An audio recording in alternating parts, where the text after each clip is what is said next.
What happened to Sheena Morris? It's a question that's been asked for more than a decade now. The answer depends on who you ask. Bradenton Beach police quickly determined she killed herself. The Florida Department of Law Enforcement did too. But new clues and old evidence have other experts certain Morris was murdered. January 1st, 2009, 2 a.m. 911, what's your emergency? Hi, my name is Sheena. He left here probably about half an hour ago. I had deputies come out here because he did physically hurt me. Sheena Morris tells the dispatcher police had already been called to the Bradenton Beach motel where she and her fiance, Joe Genoese, were staying. Neighbors had heard them fighting and called 911. I filled out a police report here in Manatee County because he did make me bleed.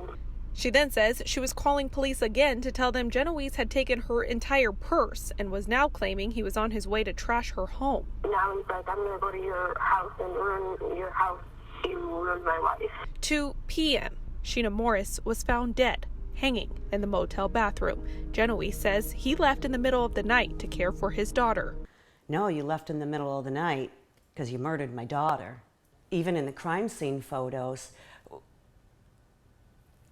that purse shows back up in the room. Sheena's mother, Kelly Osborne, never believed for a second that her daughter committed suicide. She says the police didn't even file the initial domestic abuse report. That not being handled, I think they had to cover it up and make it a suicide, because that alone, them not handling the domestic dispute, she could still be alive.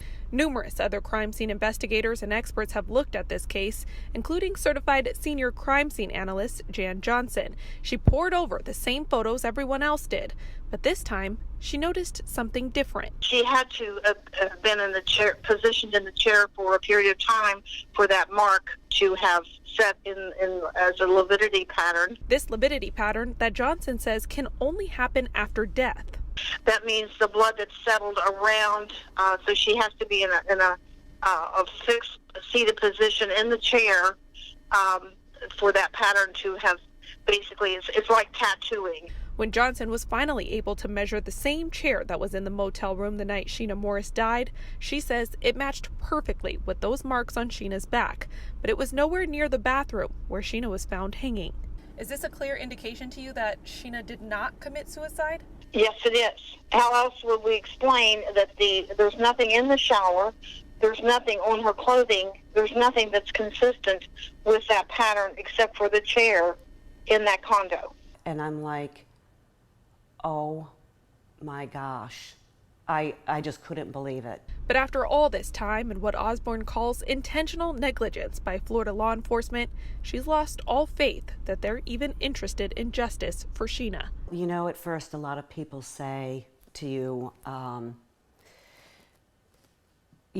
will heal. And that is absolutely not true. Time never heals. As a matter of fact, as time goes on, it gets harder and harder and harder because you miss them that much more. Osborne says at this point she's calling for someone else to see this new evidence and open an unbiased investigation. My calls to the Bradenton Beach Police Chief, lead detective on this case, and Joe Genoese all went without return. I'm Taylor Torgano for ABC 7, your Suncoast News.